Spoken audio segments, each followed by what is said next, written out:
going on, everybody? It's Geoff Grammer with the Albuquerque Journal, here as I am every Tuesday and Monday. That would be right on time at 2:00 is what I was trying to say. 2:05 right on time. So with Sean Reider, my Journal colleague, who is the primary college football reporter at the Journal. I primarily cover college basketball stuff. So here we are. We're going to talk. Bronco Mendenhall had his press conference today. We'll talk Lobo football. They're coming off the bye week. They play Air Force this week, host them at University Stadium this Saturday. Mostly the show will be about Lobo football, but whatever else you guys want to talk about, we have some other things too that some people sent in some questions already that we will get to, and you can send them live here as we do the show. We will try and get to as many as we can. And I do see that Sean is wearing an Oakland A's hat. Sean, how are you doing? And how was the weekend? And why are you wearing an Oakland A's hat right now? Yeah, I just have the hat. I did the press conference and I decided that I wanted to not wear a polo the rest of the day. And on the hat as well. But yes, thank you for having me back on Albuquerque Journal Sports Live. Yeah, but that's not what I'm getting at. I don't care about you wearing a hat for a change. It's the hat you're wearing. And as loyal watcher of this show and colleague, Matt Nervice is already asking, Tiger, Sean? I can't get over that profile pic. I never will. It's just, Matt, I never will. But what's up with the Tigers, man? Come on. Don't dodge the question here. Scoop from the bump today. Yeah. I'm going to listen. Probably won't be able to watch, but I'll listen. How are you sporting any MLB team's hat right now other than the Tigers? I mean, I was really wearing this A's hat throughout the 31-13 stretch too. So it might be kind of like partially on that. Like, I don't have a Tigers hat right now. I should go get one, but you believe that though, that you wore that hat a lot during the 31-2 stretch. This thing's getting ratty too. This thing is getting beat up. What hat are you wearing, man? Are you wearing one of your blank hats? Yes, one of the blank hats. This is just a blank one. This is just a blank one. It's not one of my twins' hats. Anyway, let's get to some Lobo football talk. We got some other stuff coming up as well. Let's start with the press conference today, Sean. We set it up. Obviously, they host Air Force this week. I will set it up like this. I saw Circa open the line yesterday at 7. I see most places have it around 4.5 or so, 5 right now. You see 4.5? Oh, man. Okay. Yeah, I saw it as low as 4.5. Wow. Anyway, we're looking at the between 4.5 to 5 to 1 touchdown range, and I think that's in recent history, that's crazy to think of for the Lobos to be favored against a usually pretty solid Air Force team. But it's accurate, man. This Air Force team has some struggles.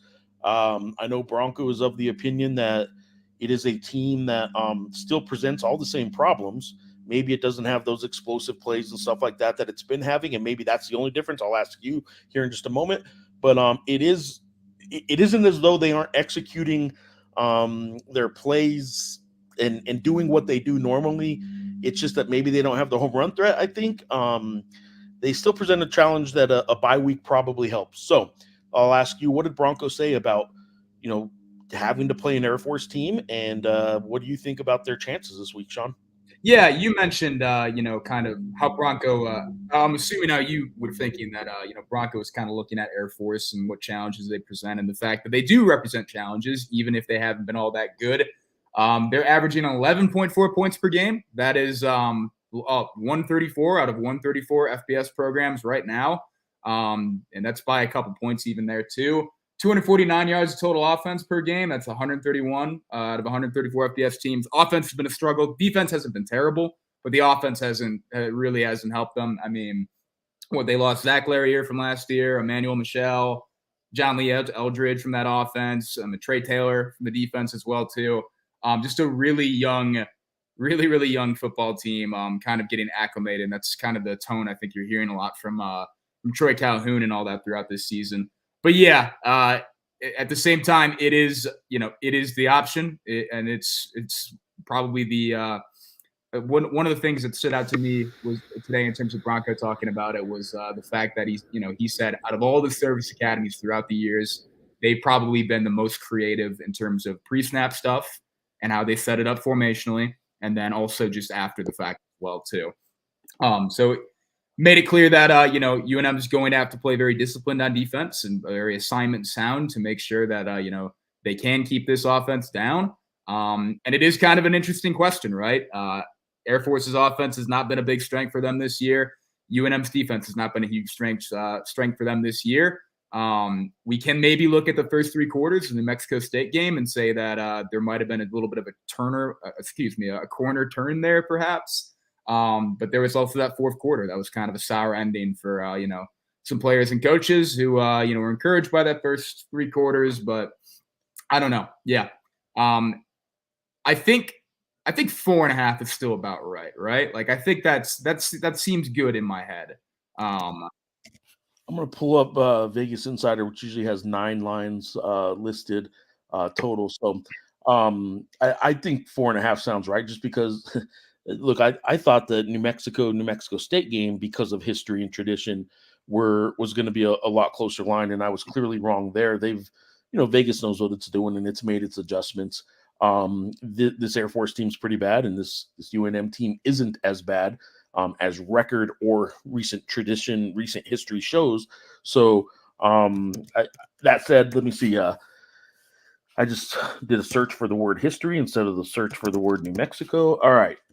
We're looking at New Mexico as 6.5 across the board right now. So 6.5 point favorite at MGM, FanDuel, DraftKings, Caesars. All the main lines through Vegas are at 6.5 right now. So, and this actually shows the opening line as UNM favored by 1.5, whereas Circa yesterday showed it as 7. Mm-hmm. Those opening lines, I really. I quote tweeted it yesterday and showed the New Mexico and New Mexico State lines. But every Sunday when those Circa initial lines come out, I don't like posting those because they're usually quite different than what everybody else opens with on Monday mornings. And that one wasn't that far off. But now this is showing some lines opened at 1.5, which is ridiculous. Maybe that was like some over the summer line where they put every game on the board at some places. But let's start with a couple of these questions here. You can take over while I throw these on the line. We got one from Alex here. I'm gonna go to the Alex one next. Actually, sorry about that, Alex. We're going to yours next to kind of talk about momentum going forward, and we'll do that in a second. Jimmy H off YouTube is asking any chatter or rumors, Sean, on what might be returning from injury against Air Force. So let's do it. Let's get our weekly injury update. Bronco is a chatterbox, really, when it comes to injuries. Tell us everything on the injury report that Bronco reported today, and people get comfortable. So he did give a little more than usual in the sense that he said, well, I set it up like that. You're expecting some guys to return, but didn't say anything else beyond that. So that's basically that. Look, Jimmy, it's a good question, though. I think just in terms of talking to some coaches last week, offensive coordinator Jason Beck and offensive line coach Famika and I for some one of those stories that'll be out later this week. I am under the impression right now that I think Wallace Unamba is going to be back on the offensive line. That is the impression I am getting at this point. I don't know if I had ever we had never heard it either at this point, certainly not from Bronco, but we were also it was confirmed to us by Jason Beck, the offensive coordinator, that Juwan Singletary, who was the starting center in fall camp and all that, he will be out for the season, as will Tevin Shaw. I don't know what the season and injuries are, but if you're still kind of looking out for them, unfortunately, they just won't be here for the season. If you look at the depth chart too, we have at the nickel spot, there's an or between Nigel Williams and Bobby Arnold III. Bobby Arnold's missed the last I don't remember if he missed the Auburn game entirely or not, or if he played a little bit and got hurt. But there is an or between Nigel and Bobby on the starting nickel spot. That leads me to believe that they're expecting to get Bobby Arnold back this week. There's also where Cam Watts is also back on the field corner depth. That also leads me to believe that they're going to get him back too. So that's two guys that have at the start of the year were playing a good deal, and then I'm not entirely sure. I would expect Kyler Drake to be back as well at defensive tackle, if only for the fact that he did play. He didn't miss the entire New Mexico State game. He played, I think, I want to say 3-4 snaps in that game. I don't know what the injury is. I can't really speak to it. But I would expect him to be back, and I would also expect Gabe Lopez probably to be back as well. So that's kind of the chatter and rumors and actual stuff that we've been able to get confirmed at this point. Geoff, you're muted. Sorry about that. You're good. I did hear this morning on Geoff and JJ with Bronco every Monday morning, and this question that I have on the screen is I will give Rudy a plug, even though it's not an advertiser on our show, which is okay. But Rudy sponsors the weekly talk with Bronco Mendenhall on Geoff and JJ's opening drive every that's Jeff Symbieta and JJ Buck. Anyway, the law office of Rudy Chavez brings you that Monday morning conversation. And I heard Bronco this morning taking my daughter to school. I did, by the way, my wife's out of town. She's attending some family matters up in Denver. And I did, by the way, I want to tell everybody I got 100% of my kids to school this morning on my own and 50% of them on time. So I heard Bronco talk about injuries a little bit and made the comment that part of the reason he doesn't like talking about injuries is not only for player privacy, which is interesting, in that player privacy has never really come up when you're playing so publicly on a sports team. If anything, you kind of give up some of your privacy when you invite thousands of people in to watch you play a sport sometimes. I get where he's coming from, though. At the university level, you certainly hold that true. But to talking about whether or not a player's ankle sprain is still going to affect them this week, regardless, whatever. But he also mentioned gambling, which is something I certainly follow quite a bit. We already talked about some lines. He said gambling is something that has entered the game at such a high level now more than 10 years ago that he's just a little reluctant to really feed into anything that's going to feed into the gambling part of college football, which I thought was interesting too. I don't know that you're necessarily doing a disservice or a service with the gambling information, because while more information may help one side of something, the Vegas odds makers are still putting that line at 50-50, and it is what it is. There's still plenty of money going to be bet whether or not you update the information or not. So I think you could be a little more transparent with injury information, but I don't begrudge any coach that wants to take his approach either necessarily at the college level. So he can do what he wants. I wish he wouldn't, but it's not something that really bothers me too much. I'll interject too. I mean, and we poked a little bit of fun at it on the show. It's like, oh yeah, I'm sure he talked a ton about that and everything as well. But I will say, look, it's from my vantage point, it can be tough sometimes when there isn't that transparency and you're trying to figure that out. I would much rather have Broncos' approach, where it is, hey, I just can't get any more. I can't give you any more details at the moment about the injuries and all that, and it's very consistent throughout, as opposed to a couple other coaches I've covered where it's, this guy, he's sore. And sore could either mean like he has like a scratch in his elbow or he has a broken leg. And you know which way. He's sore from the surgery he had yesterday that we're not telling you about. Exactly. Yeah. Like I much prefer what Bronco does here, and generally across the board. If he doesn't want to say something, he's not going to say it. So that's pretty much it. He's honest. He may be guarded but honest in this topic. Rudy does say Navy scored 34 points against Air Force. Can UNM do even better? I'll say this: Navy's a good team. I think that's a very good Navy team. I don't think the Lobos are as good as Navy per se. Their defense certainly probably isn't as good as Navy's.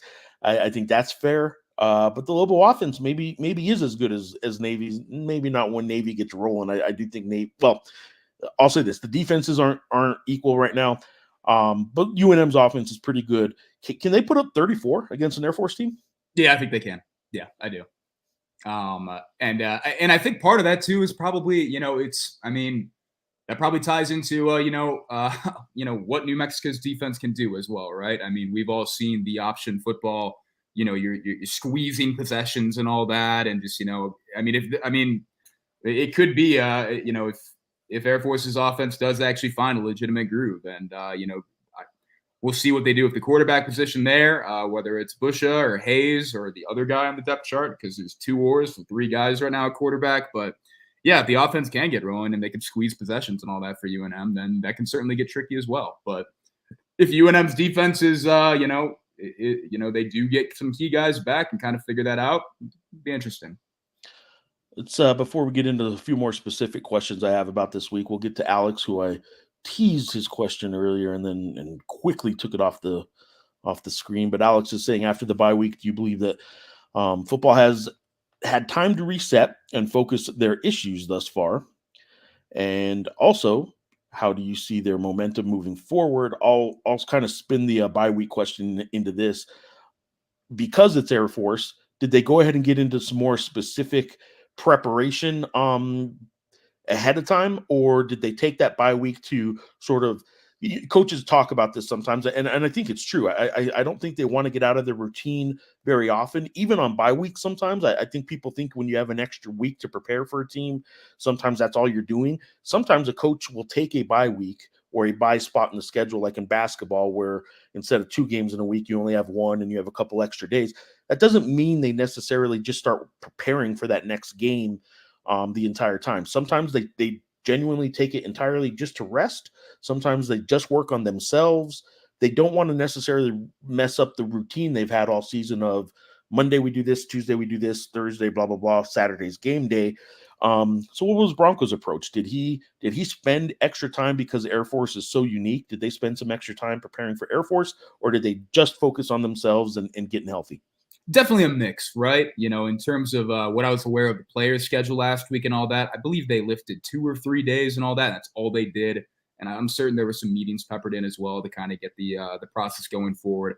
But that was what Broncos said the bye week is always going to be. I mean, it was going to be, we need to, we have to get healthy. We have to, rest. We got to renew. We got to take care of all those things because it's not just Air Force. I mean, we have to go play 6 straight conference games after this. And really get into that's the bulk of the schedule at that point. That is kind of the major stretch run. So yeah, absolutely had to get people healthy. Half the coaches last week were either in Albuquerque, getting a jump on Air Force and kind of working through that. I think coordinators, I don't know what position coaches specifically stayed in town, but and then others were out recruiting and all that too. So they're definitely doing some recruiting as well. And momentum moving forward, this is kind of interesting, right? Because Bronco talked last week about the bye week, and one of the points that he made is that, and I think I talked about this on the previous Monday show we did, was that you have 3 bye weeks, and he said he kind of skewed it negatively in his mind to a certain degree. One, because he never had 2 bye weeks in the season to really work with, and you kind of don't want that many buys and all that, because you want to be able to build a momentum on a week-to-week basis and really get it going.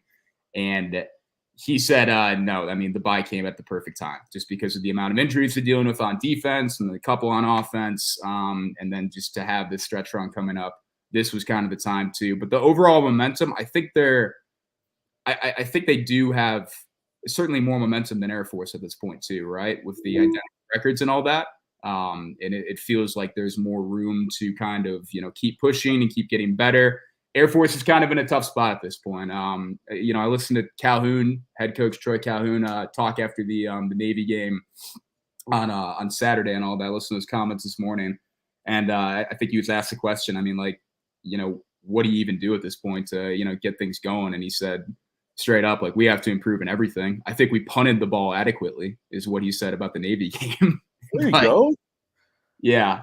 So I think they certainly have more of the momentum than Air Force coming into this one too, but Air Force is tricky. So it'd be interesting to see.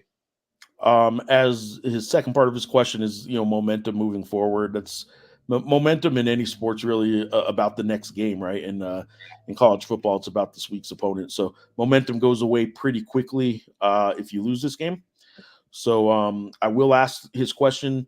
My opinion on momentum is of course I think they can spin this forward if they win, and it Yeah. goes all Yeah. for naught if they lose. So Yeah. what about you as far as momentum goes and kind of what they can do with this?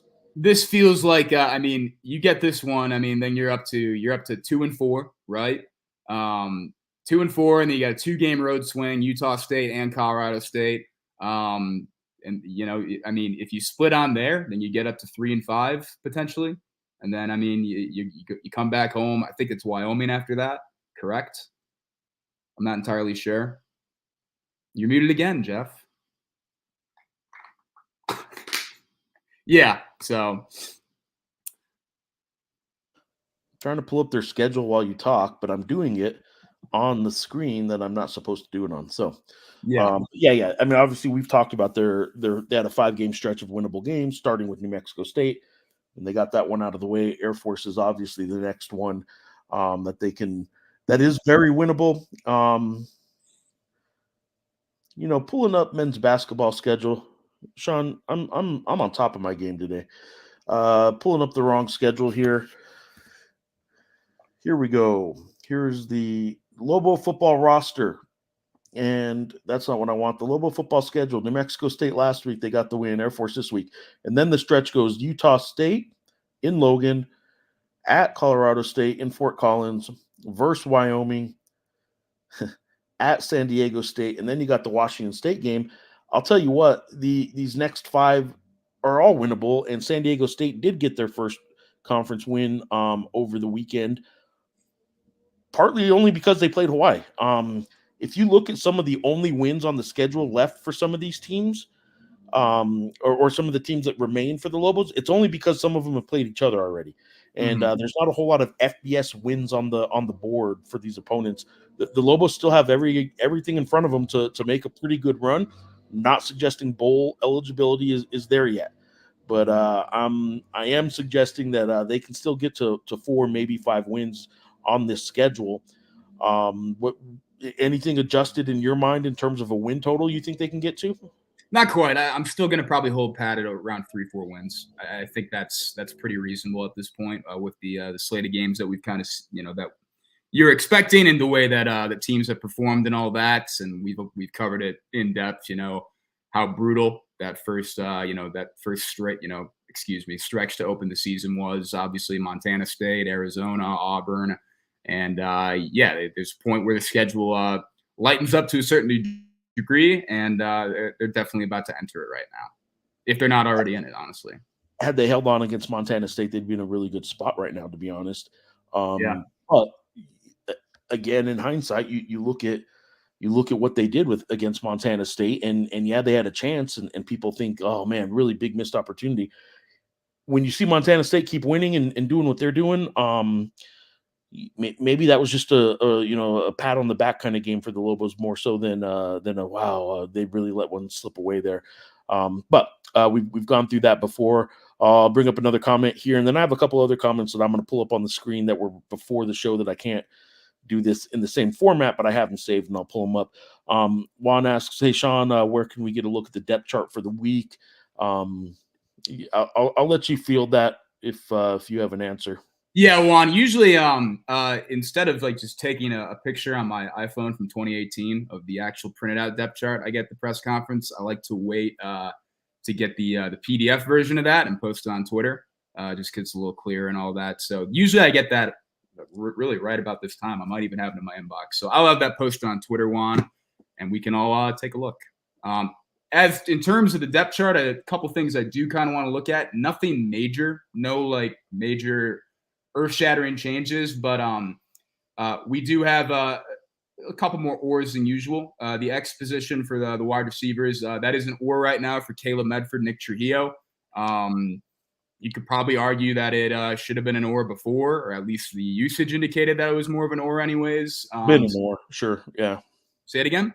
It's been an oar. Exactly. And now it's formally an oar. Running backs, it's Eli Sanders or Nakari Rogers or Javen Jacobs. So we'll see what's going on there. I talked to Jason Beck in a story that went up on Friday. It was in Saturday's paper, the offensive coordinator. I think it's going to be really interesting to see how they manage just getting all those guys the number of carries that they kind of want, right? That they ideally can do. There's only so many carries, and Air Force will be interesting in the sense that you're squeezing possessions and all that. You're going to be probably a little bit more limited in the number of overall plays that you run. But yeah, it's going to be interesting. And the impression that I'm kind of getting that there'll probably be a little more of a lean towards Rodgers in the sense that, Jacobs and Sanders will have, their kind of personnel fits and what they do and all of that. And Nakari Rodgers might have another kind of grouping that is more catered to, or one or two or more groupings that are catered towards him. This is a story I wrote. Yeah, I am pulling this up just to remind people. We also have this other little side gig that we do at the Albuquerque Journal. We were our reporters, and you should check out some of our coverage there. We obviously cover a lot of ground there, a lot more ground there than we do here. We do try here on this weekly Monday afternoon show to sort of lay out the week and what went on at the press conference and cover a lot of ground. But we're doing it all week too. We're presenting all kinds of coverage that doesn't make it here on this show. There's some stuff we go over here that doesn't make it in print. It's all encompassing, right? It's 10 different ways now to try and reach you guys. But this is Sean's article over the weekend on offensive coordinator Jason Beck. You should take a look. ABQjournal.com is where you can read this. If you do hit the I think we call it a progressive paywall is what it is. It doesn't cut you off after the first time you try and read an article, but start reading a few articles and then you have to subscribe. We are not a 100% paywall, but subscribing helps us. It helps local journalism. abqjournal.com/subscribe. There's my plug. But we got coverage going on not only Lobo football from Sean. Sean's going to have some other stuff tomorrow. Mm-hmm. Some high big time golf stuff. We could actually touch on maybe some of that. Let's do it. I guess let's do it right now real quick. Why don't you set the scene for kind of what's going on the next couple of days with golf? And then obviously most of you probably already know as October rolls on, we're going to start ramping up some of our Lobo basketball coverage as well. And I'll be doing an awful lot of that next week. I go to the Mountain West Media Days for college basketball and have to turn in my Mountain West ballot here in 2 days. So my preseason ballot will be coming out. But Sean, what's going on tomorrow that you will be covering that is not Lobo football related? Yeah, the MB3 match play, really cool event. It's the broadcast on Golf Channel. I think it's just the afternoon window. The second round. Men's and women's college golf, New Mexico State will be there. Stanford, Texas, which is obviously coached by Texas men's, which is obviously coached by John Fields, who is in a lot of ways, I don't know if you could say he got the ball rolling with New Mexico Golf, University of New Mexico, the college golf program and all that, but played a big role in really getting it up and all that. Yeah, I think he was 88. I just looked at it over the weekend, but I think it was 88 through 97 that he was here. Yes. It was a good decade that he was here, and it was a lot of WAC championships and runner-up finishes. And I think certainly in the late 80s and through the 90s, the Lobo Golf, which produced some PGA level talent, was under his supervision. And he was born in Las Cruces. He's a New Mexico native and coached here, and now is coaching one of the best men's golf programs in the whole country at Texas. And he will be here, and that program will be here. So will the women's. All four of these teams, by the way, it is men's and women's. Just to be really clear, there's going to be a men's match play team champion, a women's match play team champion, and then they're going to have a co-championship where they kind of combine the men's and women's points together, which is pretty cool. Yeah, really cool match play format. It's going to be at Twin Warriors. The backdrop, this was all done intentionally in the sense of the scheduling. That it's Balloon Fiesta weekend and there will be balloons in the sky, and it should be actually some really excellent and beautiful television, honestly. And this is a brainchild of Nota Begay III, obviously. If you're not familiar, played at Stanford, had a PGA career in the late 1990s and all that. Was quite good when he was healthy on the PGA Tour, actually. Now works for Golf Channel as an analyst, and this was his brainchild to bring this event to San Diego Pueblo and make it all happen. So Santa Ana Pueblo. We'll be there. Oh, keep going.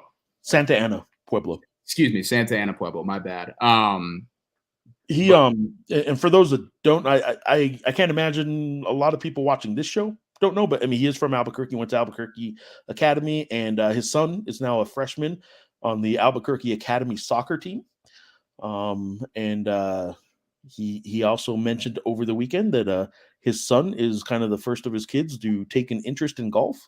And while soccer is commanding their time, they do go out and play a little bit now. So he maybe just maybe there could be another big gay golfer coming up the ranks, but we'll see. Would be a really good story. We're kind of getting hit with some. Do you want to? Anyways, I will have coverage of that over the next 2 days. We have some questions that I'm actually very interested in answering. Yes, props to Noda. I mean, it's Noda doing this. It is. I'll sign off on the Noda and the match play, the NB3 match play event that's going on.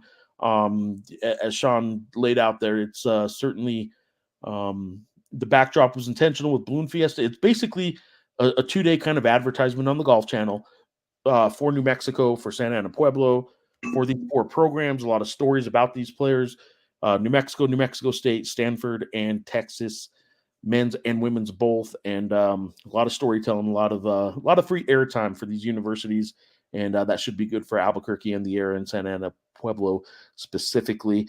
I am going to. Yes, we're going to get to these questions now. I don't know exactly what order you want to do some of these. So let's dip to yes. Noda was Tiger's roommate at Stanford. Was Casey Martin also his roommate? Was it the 3 of them that roomed together, or was it just Noda and Tiger? Yeah, that's a good question. I don't remember if Casey was a roommate, but the teammate. They were there at the same time. But that's Cody may know, and Cody may send us a comment. I don't know if they were all roommates, but or who all lived together. But yeah, that's the connection there. And I will tell you that when I saw Cody's message first pop up, what made me eager to throw it on the screen was it said something about Tigers. I didn't realize it meant Tigers roommate. I didn't even read the comment. I thought we were going to give Sean a hard time about the Detroit Tigers. Sean's a big Tigers fan, and I don't think they started their playoffs as well as Sean would have liked. But hey, but yeah, they obviously good friends with Tiger. And I know Noda often gives regular comments about Tiger, or updates about Tiger and how he's doing and stuff like that. And I imagine Tiger's name will certainly come up in the next couple days as he's broadcasting. He's one of the 2 analysts that will be broadcasting the event the whole time too. We got a couple themed questions or similar questions to one another. I'm going to hold off on. For people wanting to know about our opinions on Diego Pavia, I'm getting to that. We will get to some Diego Pavia commentary here. Let's wrap up some of these other questions first. Here's one. Let's go back to this one, Sean. Hey, Sean, do you think New Mexico beats Auburn if Thorne is out there? Yeah, Colin House also asked this question too. I gotta imagine these guys may or may not be in a group chat. I am in and have tuned into the show for the first time. I don't think so. No, to be honest with you. Yeah, House. I really don't. I don't think it would have happened. Now, if Thorne, turned it over, at the level he did against Cal, for sure. I think they definitely would have been in it way longer. But no. Auburn. That is one of those is a YouTube comment. One of those is a comment on X. It could be the same person putting in the comment in or the question in both places to make sure we see it. Yeah, I don't know that any one person changes the outcome of that game, but it is what it is. It could have been different, but it probably wouldn't have changed the outcome. Slow day at work for Colin House is what I'm chalking this up to. If you want to hit us with multiple questions, hit at it. Multiple formats, platforms, whatever you want. I will move on to go ahead and you were about to say something else on that. No, this is a really good question from. I really like this question. Juan Beza on YouTube says if Tavian Combs were to return, do you all think Noah Avenger would go back to playing cornerback? Avenger has done a great job at safety, but I'm sure he'll be better back at the cornerback spot. What do you think? Is that at this point through 5 games, or are you going back and doing a position change like that? I don't think they would, and they've really been. They've been kind of position agnostic in a lot of different ways, but no more so than in the secondary. I mean, the secondary has really been the epitome of that. Everybody in the secondary has been cross-trained to a certain degree to play corner, to play safety, field corner, boundary safety, all that. Really the only guy that I think is very clear-cut corner at this point, and really clear-cut safety is probably Noah Poole-Gates and Christian Ellis. I think they would just keep Avenger at safety at this point. And Avenger's been good. But yeah, I'm very curious to see how it does work out when they do get Tavian back. And I do not have any further updates on that. Last I saw him at practice, well, I mean, it was 2 weeks ago and still wasn't practicing at this point, and we did not get any further updates. But I do think they would keep Avenger at safety. Yeah, that's kind of how I view that at this point. We had a few questions that came in. Repetitive, some were repetitive here in the live chat that I can pull on the screen, but a few questions that came in before the show started that I'm gonna have to slide in this way. One of them, LBCNM asks, any special guests going to be on the show today? Nope. All right. Let's go to the next one. I'm pulling it up here. This is a basketball or a realignment type question that I will throw totally off the football beaten path, and then we're getting back to it. Any current talks with St. Mary's or Grand Canyon with the Mountain West? The current talks seems simple enough. There's an ongoing dialogue. I don't think, much like the Pac-12 right now, I don't think the basketball only conversations that the Mountain West are having right now are taking the forefront or the front burner kind of priority right now. I don't want to say they're put on the back burner and forgotten about, but I do think the Mountain West right now is trying to figure out that 8th full-time member before it really starts deciding on how many potentially basketball-only members. But St. Mary's and Grand Canyon absolutely are both on the table, I guess is the safest way to put it. What their interest is, I do think there's some mutual interest. I think both of them would have mutual interest with the Pac-12 certainly as well, with Gonzaga and that league being a much better, because of Gonzaga and San Diego State alone being a much better basketball league. If they can't be in the Pac-12 and they are interested or open to the idea of leaving the West Coast Conference, the Mountain West is certainly a good conference too. The Lobos provide that. Some of the existing teams, UNLV has shown its capability of being a pretty good team, not just historically back in the day when they won a championship, but their lows usually don't last very long. They're at least solid to good every year, if not really high level. But yeah, I don't think that St. Mary's or Grand Canyon would want to stay in a West Coast conference with only St. Mary's and Grand Canyon being really, really good programs out there. I think those are certainly both on the table for the Mountain West.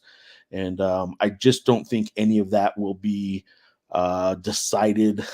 I shouldn't say, let me back off. I don't know when any of that will be decided. There have been things that have happened along the lines that I would have predicted would have been a week or two down the line that happened the very next day. There have been some other things that I thought would happen the very next day that still haven't happened.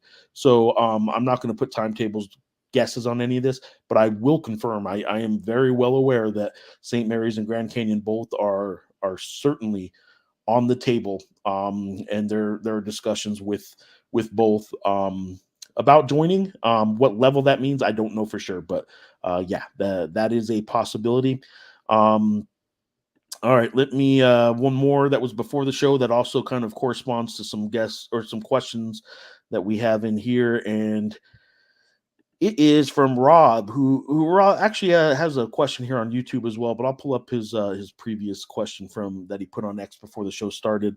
Our good friend Rob up in Colorado asks, Pavia, is it okay? This is Diego Pavia, obviously the Volcano Vista grad, the former New Mexico State Aggie, the former NIMI national champion, who's now playing quarterback at Vanderbilt, who this weekend led Vanderbilt to a win over number 1 Alabama. And I will tell you that I tweeted, and don't take it back. Don't think I was a prisoner of the moment. I think this is one of the best sports stories in New Mexico in a really long time. I think it is one of the best sports stories in New Mexico college football history. one of the best. Yes, you're gonna list a Brian Urlacher ahead of Diego Pavia in terms of who was the best player. But if you want to talk about a college football story for Diego Pavia, let me. These are my comments. Let me back up and read Rob's questions first. I shouldn't ignore the questions. Is it okay to cheer for the kid as a Lobo fan? Is it okay to not cheer for him? Is there any info out there as to why UNM didn't offer after his Nimmy Natty? That national championship that he won as a starting quarterback at Nimmy.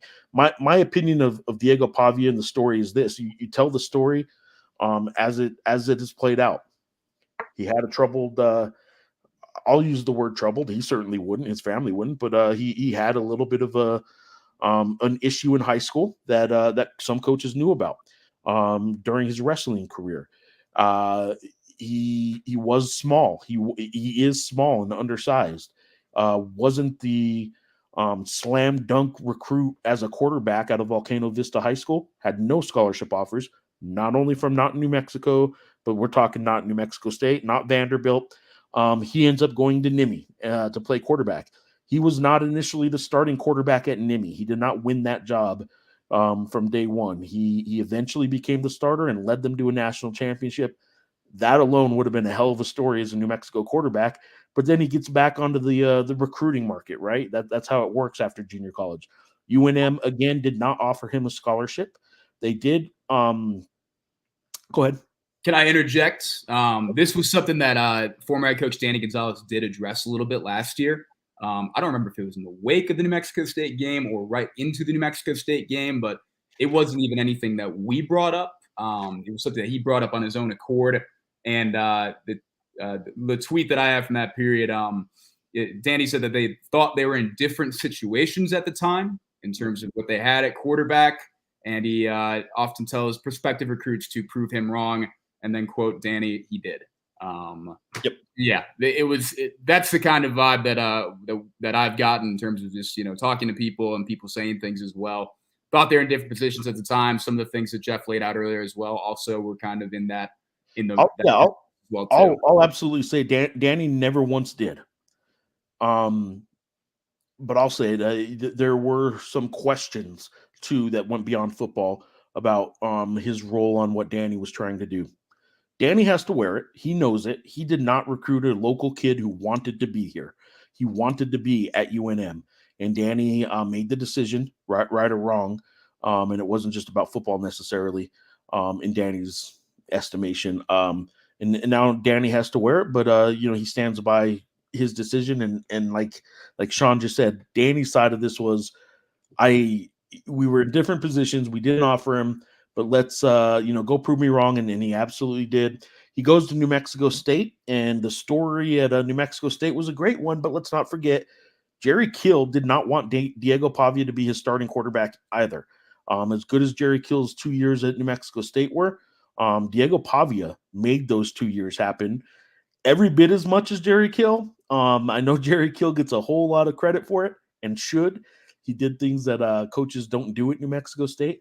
But, man, they found Diego Pavia after trying hard to find anybody else to be their starting quarterback at the beginning of that year, 2 years ago. And Diego Pavia, just credit to him, all he did was win the job. That's what he did at Nimmy. That's what he did at New Mexico State.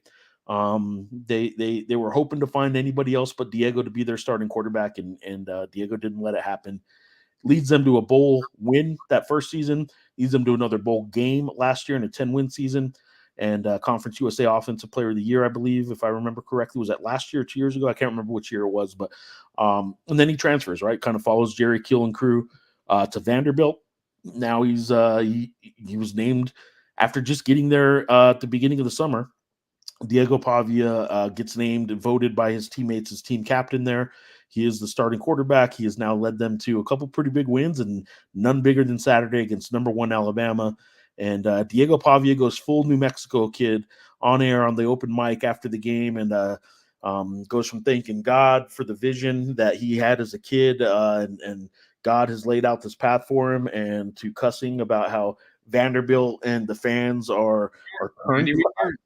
I won't use the adjective, but I will say turned is what he said they were, to absolutely anybody growing up in New Mexico who hasn't gone to at least one, good old fashioned New Mexico family party that was a backyard barbecue or somebody's birthday, somebody's cousin was having a quinceanera or something like that, where there are 70 family members in the stadium in Nashville watching Vanderbilt beat Alabama, and it looked like Nashville didn't know what was about to hit them.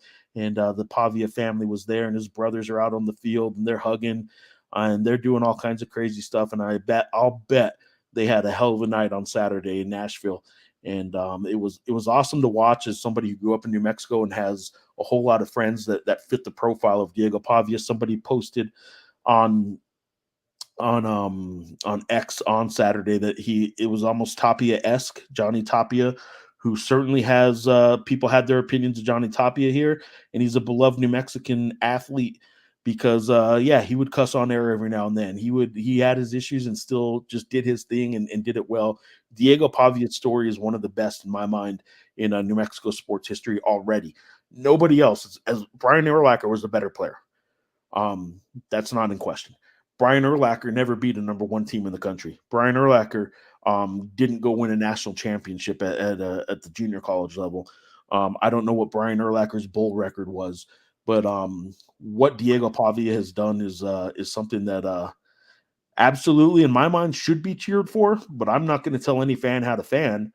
And if rivalries mean that much to you, and you're a Lobo fan, and you don't want to like Diego Pavia, have at it. That only, to me, builds kind of the story a little bit. Is like he is still absolutely hated by some people and absolutely loved by others, and he's still absolutely an Albuquerque kid. There were some people coming back at me yesterday and Saturday rather that I'm praising Diego Pavia, and they're like, "Oh no, you Albuquerque media and you Lobo fans and this and that, you can't like him. You hated him last year when he got caught on video surveillance peeing on the UNM logo in the indoor practice facility." No, he's still an Albuquerque boy. In fact, he was an Albuquerque kid before he was a New Mexico State kid, and he was an Albuquerque kid before he was a NIMI kid and before a Vanderbilt kid. Like, he can be multiple things. He doesn't have to fit into just one box, which is that of a former Aggie. Like, he's all those things. That's what tells his story. That's what makes his story great. I think it's okay to cheer for him, and I think it's okay not to. And I think, Rob, we also covered the any info out there as to why he didn't get an offer after his NIMI natty, as Sean alluded to. Danny did address that a little bit, and it was different directions. And I also think I will say it, if Danny never would, I do think there were some questions about the off the field stuff. I also, a lot of the stuff you just talked about too. I also think Journal sports editor Lucas Pearman wrote a really good column that went up on the website yesterday. You can find it on abqjournal.com, kind of talking about a lot of those dynamics of Pavia and the feelings that he does inspire among a lot of people in New Mexico and all that. And I think that's a really good read to kind of, if you want to think about it a little bit more and all that. But obviously it's a program changing win. Pretty insane. So I think it's also worth remembering about Diego Pavia that he's not the only Aggie there, right? These Vandy Aggies, he's got one heck of a target that also played at New Mexico State that's worth mentioning. You tweeted about him a couple times, right? You talking about Diego? No, about Eli. Eli Stowers? Stowers, yes. Yeah, Stowers. The former Aggie, who's a big reason why Diego's having a lot of success at Vanderbilt right now too. There's another Aggie who's leading Vanderbilt right now too. And I think that's it's really fascinating too, because Stowers came in New Mexico State as a quarterback, really. I mean, he transferred in from Texas A&M. I don't remember if he was a former 4-star or 5-star prospect. He was definitely in that range. And then they ended up just kind of shifting him over to tight end, basically, without really classifying him as a tight end. This is the column I alluded to actually with that Lucas wrote. Excellent column. I highly recommend reading it. At the same time, though, back to Stowers, and they kind of shifted him out to that role, last season, and he did well in a lot of different ways. They kind of made him a full-time tight end this spring. So the fact that he's performing at the way that he is, that while he's actively learning the position, is really, really, really impressive to me. It's very, very cool to see. Yeah, Lucas Pearman, the sports editor, does a regular column called PPR, Pearman's Power Rankings, and devoted the entire one this week to Diego Pavia. And well deserved. Diego Pavia's story is, if not historical, if I'm a prisoner of the moment, fine. This week, it's as big a story as there is really for New Mexico sports right now. So we move on. We are in a position where Lobo football is going to get back on the field this week. Let me scroll through these questions and make sure I didn't miss one already. There's a couple I can hit real quick too. Did we get this one? Go ahead. Juan is back on YouTube. Also wanted to spotlight Mackenzie Agnello. Is it Agnello? Agnello, yeah. That dude has been an absolute stud for the offensive line. Wherever he is lined up, he's been good. I'll throw out the crazy stat about the offensive line hasn't given up a sack yet. I don't know how much of that's offensive line and how much of that's Devin Dampier. It's certainly a combination in some point. But pat on the back to this offensive line for what it's done as a unit that was not expected. I think in game one to have had the success it's had. And Agnello, I mean, the thing with him too, I mean, New Mexico State, he moved back to right tackle. He's always been a tackle in terms of in-game stuff, but yeah, the impact he's made at center for being a guy that came into the Montana State game and never actually played center in a proper game.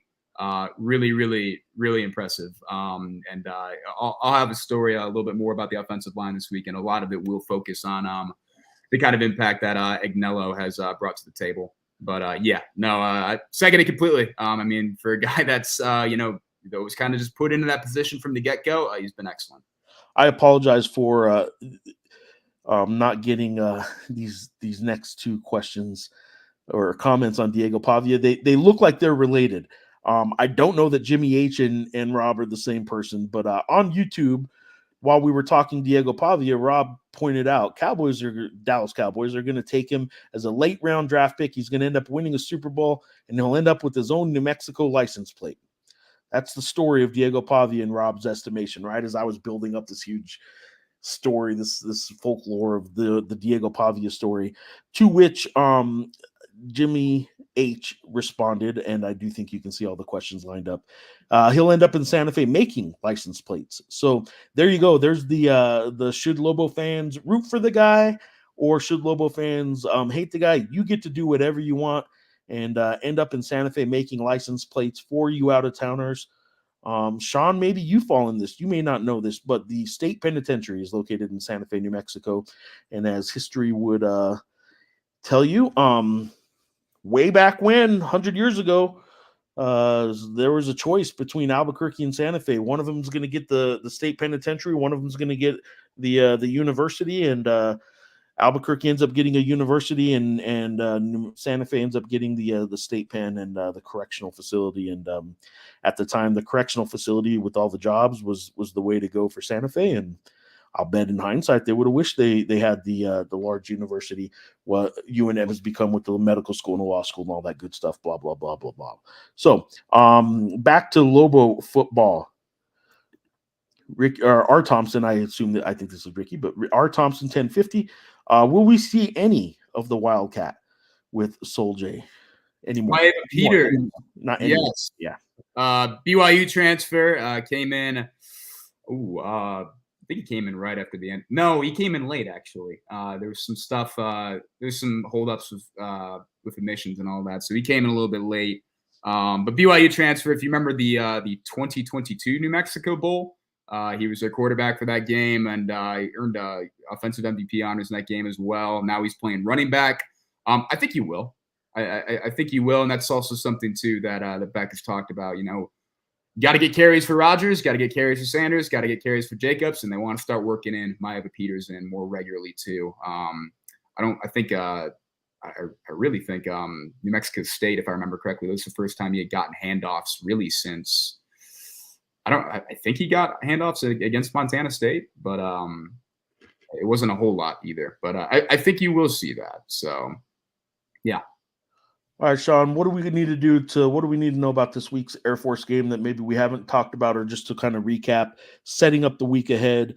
Obviously injuries we don't know a ton about, but let's start on the offensive side. Expect a lot out of Devin just like normal. I mean, what do we expect out of the offense against this Air Force team? Yeah, I think going forward, as I've talked about multiple times on this show, really curious and interested to see, what plays out in terms of running back usage in this game. If it ends up being more even, or if they end up going to different guys or leaning on different guys a little bit more in terms of Rodgers and Sanders and Jacobs and how that all plays out. All of them bring something a little bit different to the table as well. Rodgers against New Mexico State, obviously, he really brought that bruising element that they just didn't have in this run game, really.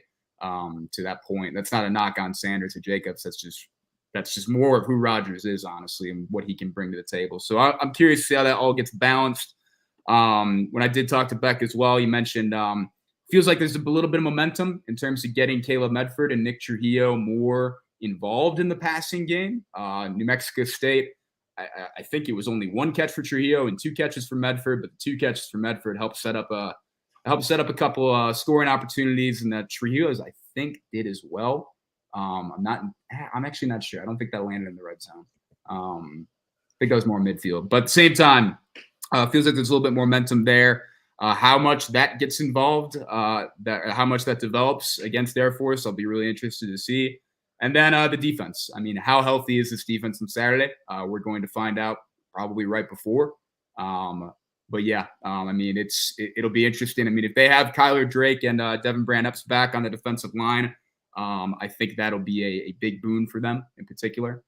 Those are probably, you could say, maybe the guys that have been the 2 most effective defensive linemen at this point. But Bryce Santana and Tyler Keeney, that they did play quite well against New Mexico State as well. So curious to see that. And then in terms of Air Force, I mean, it's a little bit of a similar narrative to the New Mexico State game, right? In a certain way, where it's this offense that has really struggled throughout the year, going up against a defense that might be turning the corner, but at the same time, we'll see, right? You're not entirely sure. I think one difference here is, well, no, not difference. It is similar to New Mexico State, is that the Lobos certainly have the edge on the offense, right? Like I don't see. I think Air Force's defense is probably fine, whatever, fine at best. New Mexico State's defense I thought was better, so then it showed in giving up 50 points to the Lobos. But if this comes down to Lobo defense versus Air Force offense, then the Lobos are in trouble, but it doesn't. There's also a Lobo offense that I think will be the difference, like it was against New Mexico State. I just think the Lobos continue to put up, something in the 30s, at least. I think 34, which is what Rudy asked earlier, would be a good number. If the Lobos put up 34, like Navy did, I think the Lobos win. I don't think the Lobo defense necessarily is one that you can say, wow, they're not going to give up, 34 points. So it may end up being a close one. It may end up being another shootout, but I just think the Lobo offense is going to be the difference. I think the Lobos will win. Do they win by a touchdown?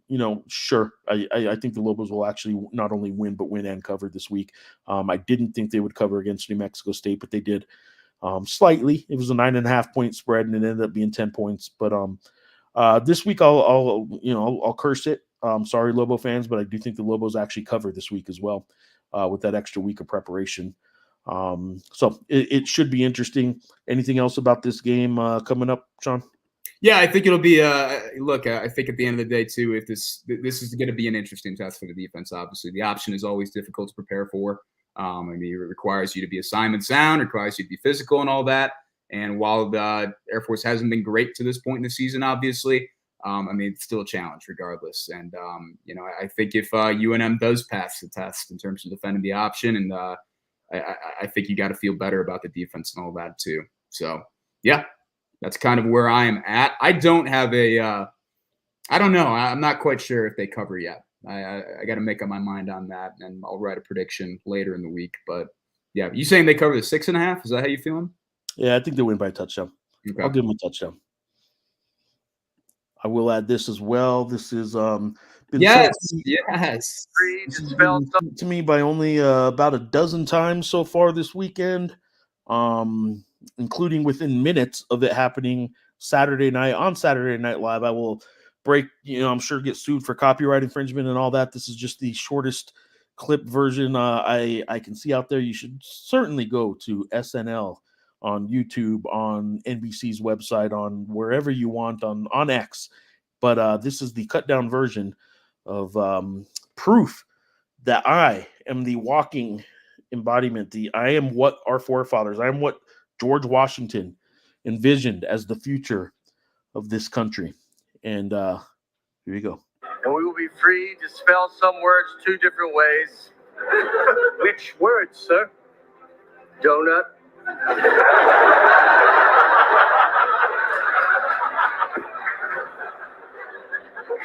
And the name Geoff.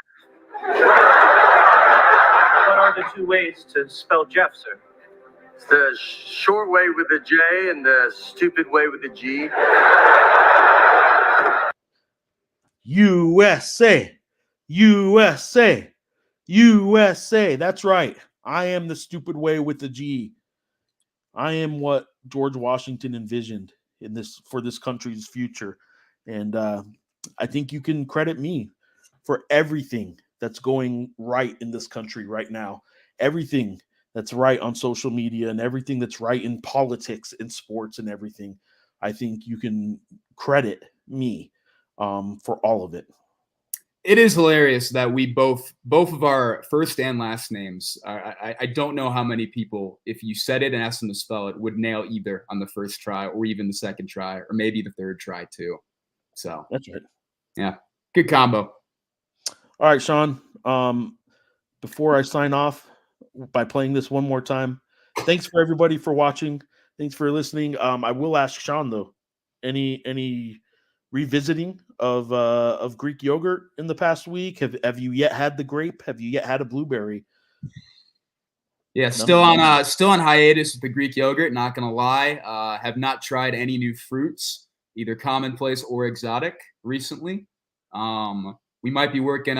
We might have something in the works to end up doing that. I told a close friend recently that I had never had a blueberry, and they're insistent that I do try soon. So that's possible that could be in the works. I'm not thrilled about it, but yeah, we'll see how it goes. Can we get video?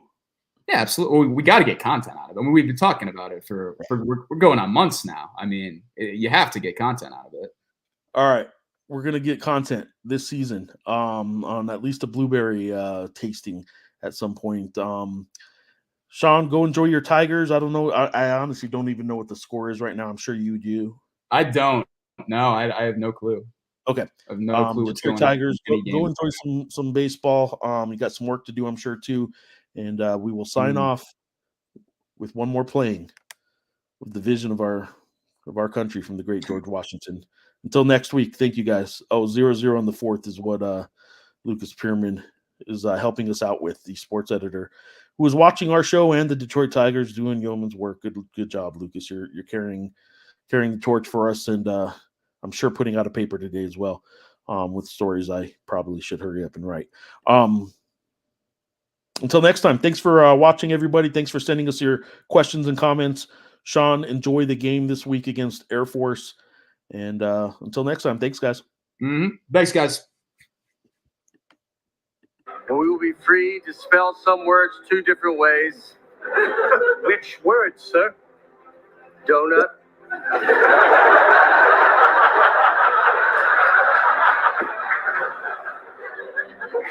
And the name Geoff. What are the 2 ways to spell Geoff, sir? It's the short way with a J and the stupid way with a G.